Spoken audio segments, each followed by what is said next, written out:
Hola, amigos. Merab, obviously fighting for a UFC title is a very special occasion, but to do it on an event that will never happen again must make it even more special. How excited are you to have the opportunity to fight for a title, but in the Sphere this Saturday?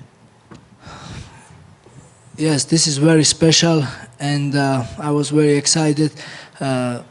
Since Dana White announced the fight will be at the Sphere on Mexican Independence Day, that was dream to fight there. I'm sure every UFC fighter was dream to fight there, so I was one of them, and that's why I was making all the skits and videos, because I was doing two jobs together. I wanted to get Sean OMalley's fight, and I wanted to fight at the Spear, and both worked out. So, and I'm grateful. And when I got called 2 months ago, and I was fighting for the belt on Mexican Independence Day at the Spear, I was so happy. I was very excited because this is a special event, one and only.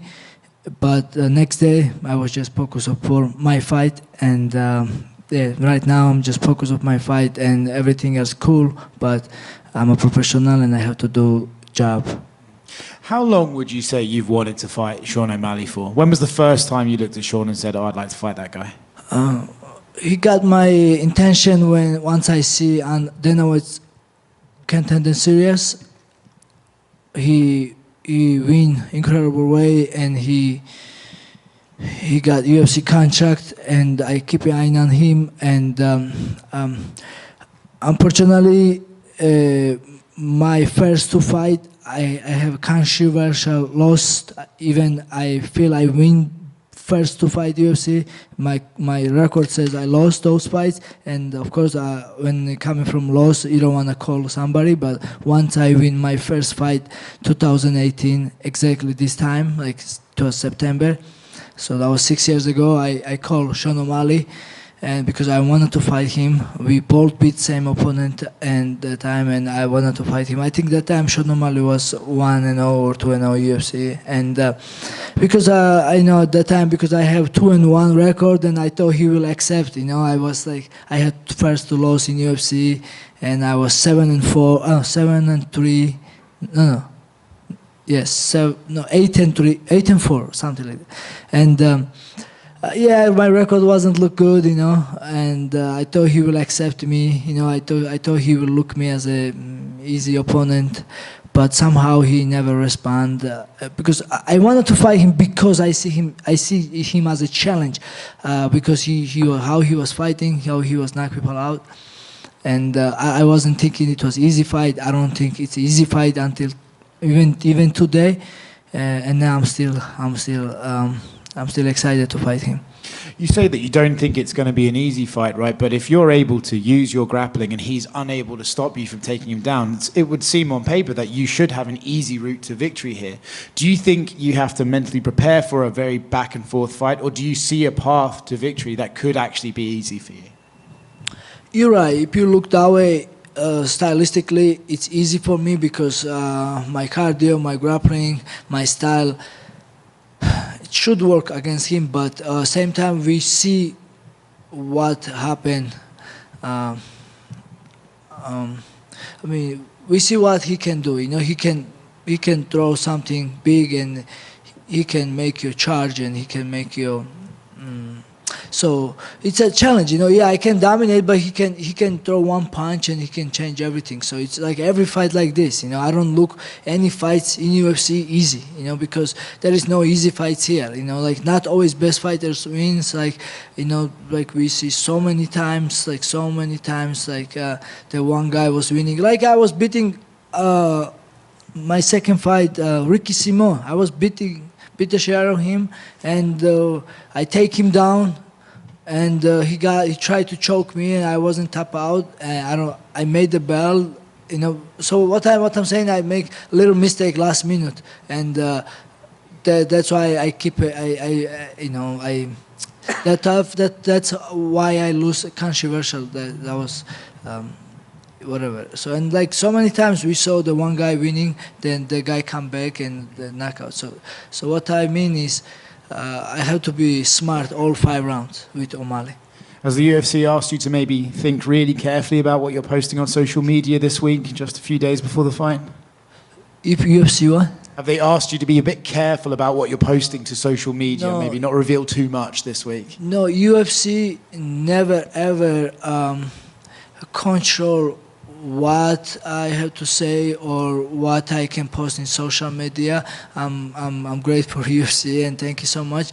But yeah, I always post, and I don't know, like I post because I don't have like somebody to advise me. Yeah, I have friend who help me with like taking videos, editing, but I make decision what I post, and this is me, this is me what I post, and I wish I have somebody to tell me, Merab, post this, don't post this, and when I see Dana White's reaction, I was thinking, oh, maybe I did something stupid, but that's who I am, that's I used to do all the time.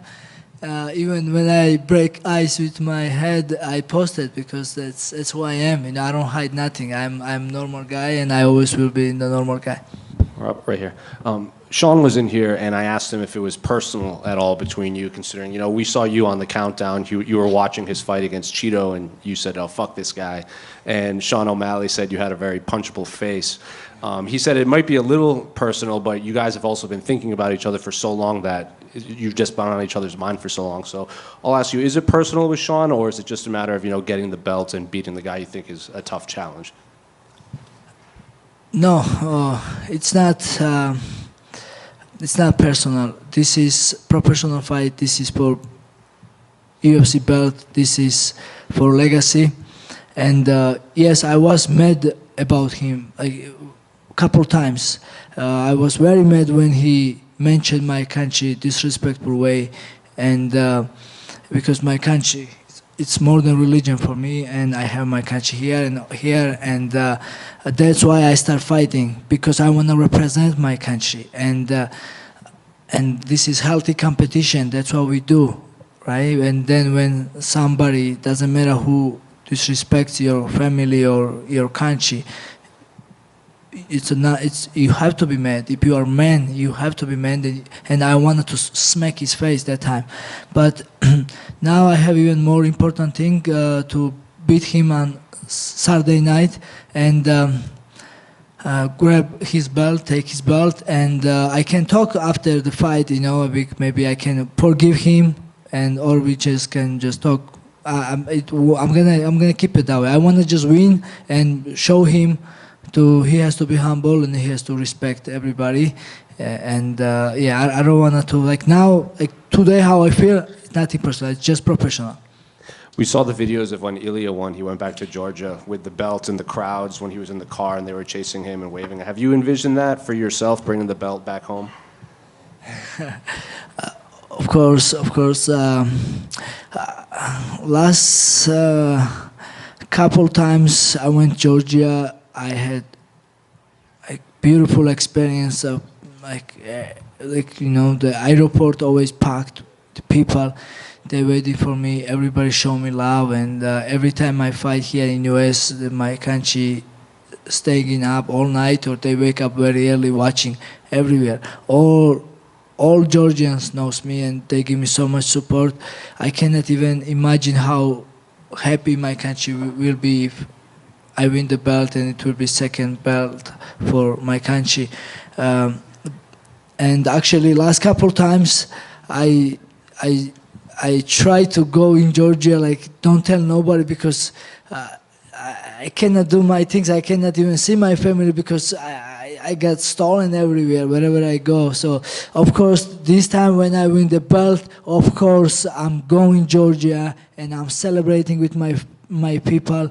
And of course, we're gonna come outside in street, and it's gonna be crazy. You guys will see like how crazy it will be. And yeah, I just wanna enjoy with my people, and I wanna also visit couple countries and bring the belt, and I wanna show them. Look at me, I'm like small guy, normal guy, Merab, coming from village, coming from Georgia, but I work hard, and hard work got me this belt. And you guys work and chase your dream, you guys can do whatever you want. So I want to show them, like I want to visit couple countries, European countries, and of course I want to go um, Mexico too. I came adopted Mexican now. So and yeah, that's it. I don't want to think over because I just want to feel everything natural, everything organic. I don't know what I'm gonna say. I don't know what I'm gonna do, but I know one thing for sure. When I will have this belt and this status, champion status, I want to do lots of great things for young fighters and motivate people and open some jiu-jitsu, MMA gyms in my country or other countries. I want to do lots of charities. I have so many things in my mind and my head to use this opportunity, use this status to do good things. But now I have a couple of days to finish my work. First, I have to make weight. That's what I'm focused on. And second, I have to just make to the cage, and I know what I'm going to do in the cage. Right. And then this last one for me. Sean's coach had said he thinks it would be hard for you to find someone that kind of mimics Sean and fights like Sean and is long like Sean in camp. Did you find anyone specific to help you train specifically for the length and the reach of Sean? I don't have to find another Sean OMalley because there is only Sean OMalley, and of course it's hard to find somebody like him, and or dye his hair like color like this, but I was sparring with multiple good training partners, good kickboxers, but the main thing I was focused on myself. I don't have to focus on somebody else. That's how I was always. I was just keep doing my thing, and I have great training camp. I feel great. I'm healthy, happy, ready, hungry, motivated, and many more. Merab, Thank you. to your right. Right here. What's up? This sphere obviously has become a site that people from all over the world want to come down to Vegas and visit for. For you, in your case, you train here and reside here in Las Vegas. Do you think you just, for example, driving by it, does that get you more excited maybe than someone coming from somewhere else over the world to come see the sphere?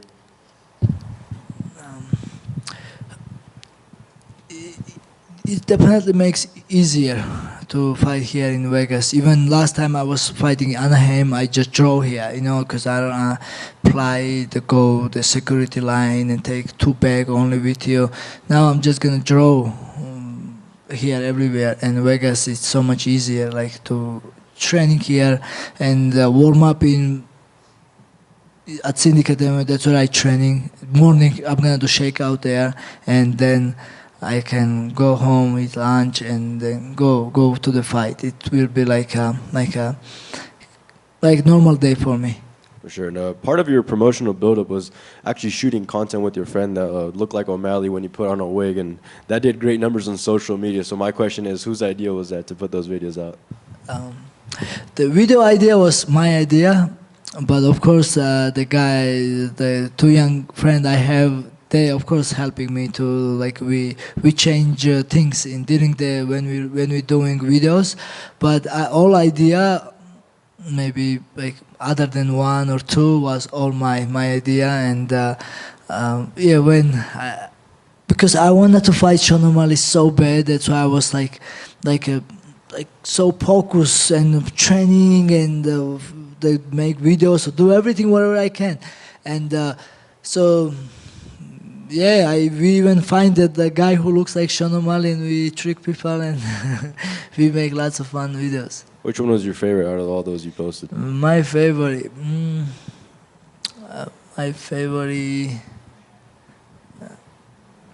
maybe me as a firefighter.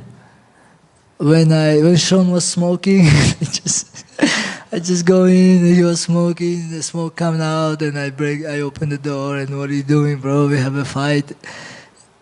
You gotta go 5 rounds. I don't finish people, I need your cardio.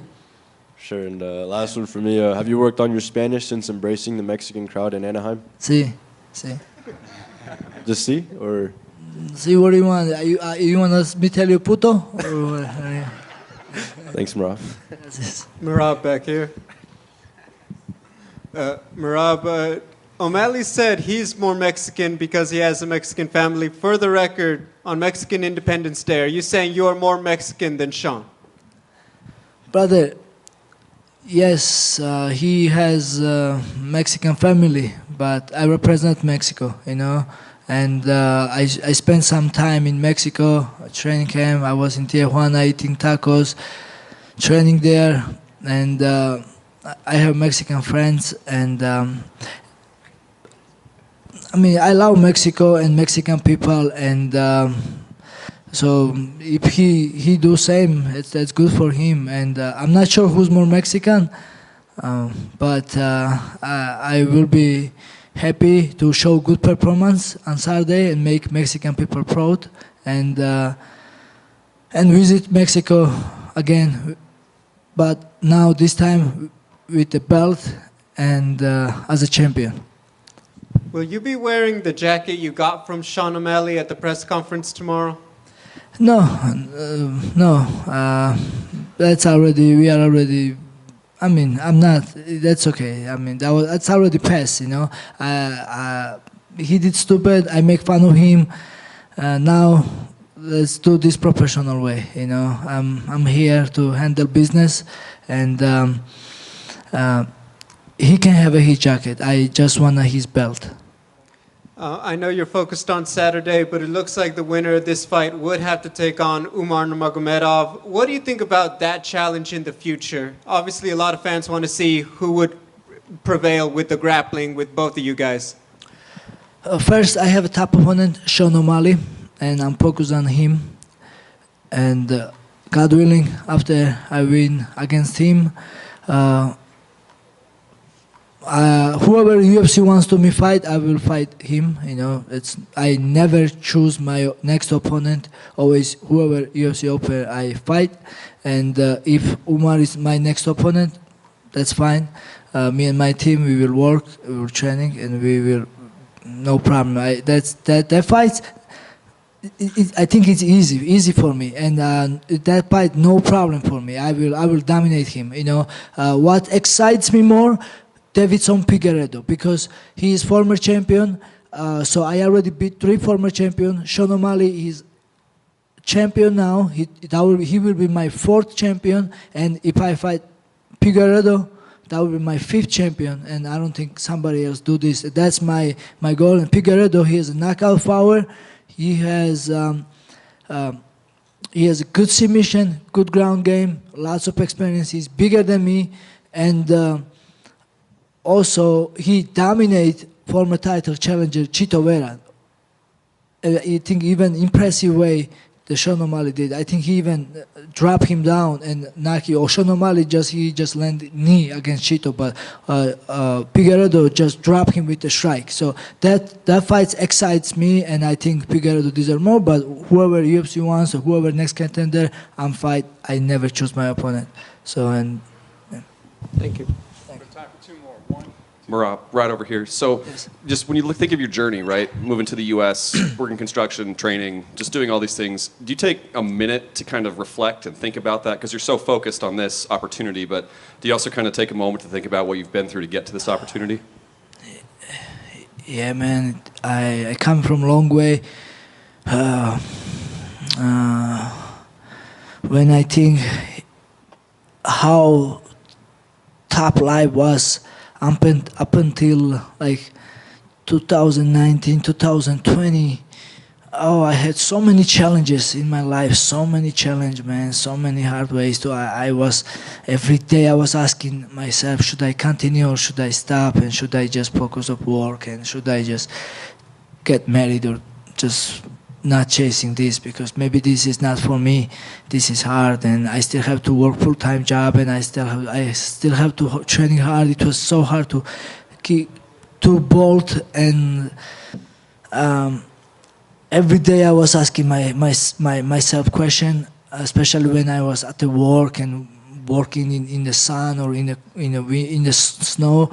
But when I was going home, and I was still going to practice, I was still working hard, and after 2020, a lot of things changed. I get more fights in UFC, and I started making good money, and I quit my job, and I became full-time fighter, and I moved to Vegas, and and everything came. I picked my immigration papers, and I can travel to my country or wherever country I want.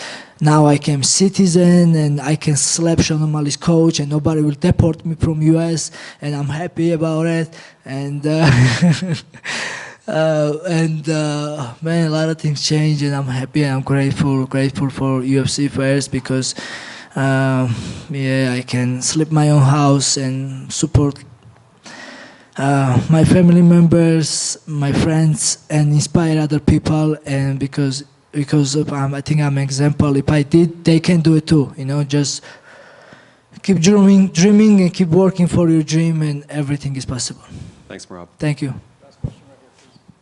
Merabi, let me see. Garbajoba. Amarjova. Garbajoba. It's another one I have learning. Sadia Movnat Titzve Gatsnoba. ასევე სასეამოვნო თქვენი გაცნობა. Oh my God, so Good job. hard. Okay, so Merabi, you got 10 wins on UFC. 9 of them was for decision unanimous. Are you feeling like a pressure to do submission or knockout? No, nothing pressure. I always focus on win, and especially UFC. I want to, of course, finish, but I had top opponents, and it was very hard to finish Brett Katona, and it was very hard to finish, of course, Henry Cejudo, Josie Aldo, Peter Yan. I always fought like top guys, even John Dodson, like nobody finished those guys. And I have decision against him, but I'm feeling I can finish OMalley. But there is no pressure. Winner is winner. No one judge winner. But because I'm gonna show good fight, good performance, I'm gonna look finish. I'm gonna stop him or TKO him or knock him out or make him sleep. And I'm focused on good fight, show people good fight, good entertainment fight, and there is no pressure how I'm gonna win this fight. Okay, Nakvandis. Madova, nakhondes. Okay, thank you so much everybody, and საქართველო მიყვარხარ, ყველაფერს გავაკეთებ, როგორც ჩვენ შეგვეფერება, ისე დავიხარჯები ბოლომდე. მადლობა ყველას. Thank you everyone.